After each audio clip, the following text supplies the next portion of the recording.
جب جنگ احد میں یہ افواہ اڑا دی گئی کہ آقا شہید ہو گئے ہیں تو مدینہ المنورہ میں ایک عورت تک جب یہ خبر پہنچی کہ آقا کو شہید کر دیا گیا ہے، وہ عورت بے چین ہو گئی، بے قرار ہو گئی۔ وہ عورت اپنے گھر سے نکلتی ہے آقا کی تلاش میں، آقا کی خیر و عافیت کو معلوم کرنے کے لیے، آقا کا حال جاننے کے لیے اپنے گھر سے باہر نکلتی ہے۔ جب گھر سے باہر نکلتی ہے، چونکہ اس نے سنا تھا کہ آقا کو شہید کر دیا گیا ہے، جب گھر سے باہر جاتی ہے تو کچھ صحابہ کرام علیہم رضوان جو جنگ احد سے واپس لوٹ رہے ہوتے ہیں ان کو دیکھتی ہے، پوچھتی ہے میرے آقا کا کیا حال ہے، میرے آقا کیسے ہیں، میرے محبوب کیسے ہیں۔ میں نے حدیث پڑھی تھی نا، لا یؤمن احدکم حتی اکون احب الیہ من والدہ وولدہ والناس اجمعین۔ اس وقت تک انسان مومن ہو ہی نہیں سکتا جب تک وہ آقا سے ایسا پیار نہ کر لے جو پیار والدین کے پیار سے زیادہ ہو، جو پیار دولت کے پیار سے زیادہ ہو، جو پیار اولاد کے پیار سے زیادہ ہو۔ انسان مومن بنتا ہی اسی وقت ہے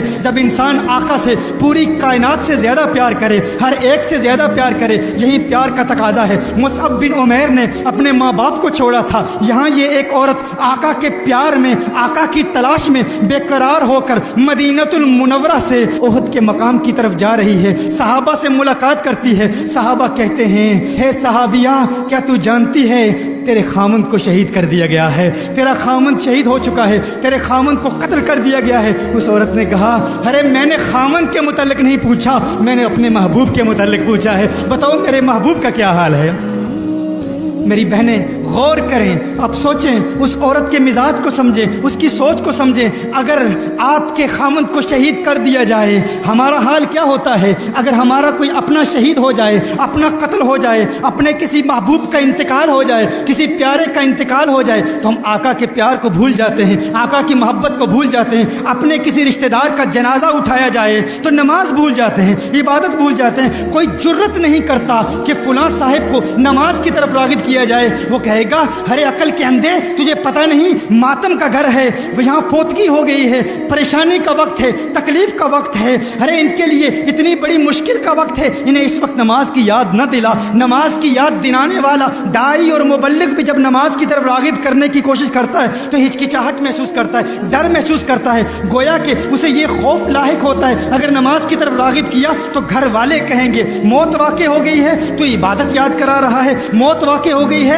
تو تدفین کے احکام سکھا رہا ہے، موت واقع ہو گئی ہے تو کفن کے احکام سکھا رہا ہے۔ ہر ایک ڈرتا ہے کیونکہ ہم نے ماحول ہی ایسا بنا لیا ہے نا، ہم نے ماحول ہی ایسا کریٹ کر لیا ہے۔ لیکن اگر ہمارا کوئی عزیز اقارب رشتہ دار اس دنیا سے چلا جائے ہم دین کو بھول جاتے ہیں، آقا کے پیار کو بھول جاتے ہیں، آقا کی محبت کو بھول جاتے ہیں۔ اور وہاں وہ عورت جو آقا سے پیار کرتی ہے، آقا سے محبت کرتی ہے، اسے بتانے والے نے بتایا تیرے خامند کو شہید کر دیا گیا ہے، تو خامند کے متعلق نہیں پوچھتی؟ اس نے کہا نہیں مجھے میرے محبوب کے متعلق بتاؤ۔ نہیں کہا کہ اس کے کفن کا انتظام، اس کے دفن کا انتظام، نہیں خامند کی یاد ستا رہی ہے، نہ ہی خامند کی محبت ستا رہی ہے، وہ جاننا چاہتی ہے میرے آقا کا کیا حال ہے، میرے آقا کیسے ہیں۔ ایک اور صحابی آتے ہیں، وہ صحابی کہتے ہیں تجھے پتہ نہیں تیرے بھائی کو شہید کر دیا گیا ہے، تیرے بھائی کو قتل کر دیا گیا ہے۔ اس نے کہا نہیں مجھے بتاؤ میرا محبوب کیسا ہے، مجھے بتاؤ میرے آقا کیسے ہیں۔ کسی نے کہا ارے تجھے پتہ ہے جنگ احد میں تیرے باپ کو شہید کر دیا گیا ہے۔ اس نے کہا نہیں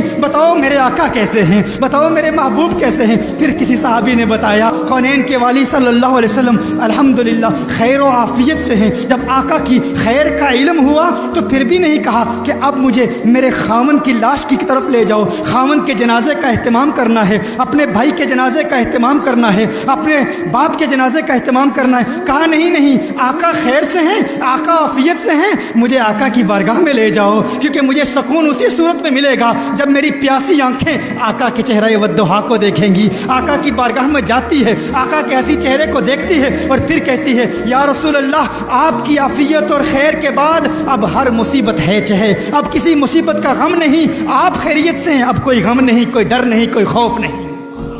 یہ پیار ہے۔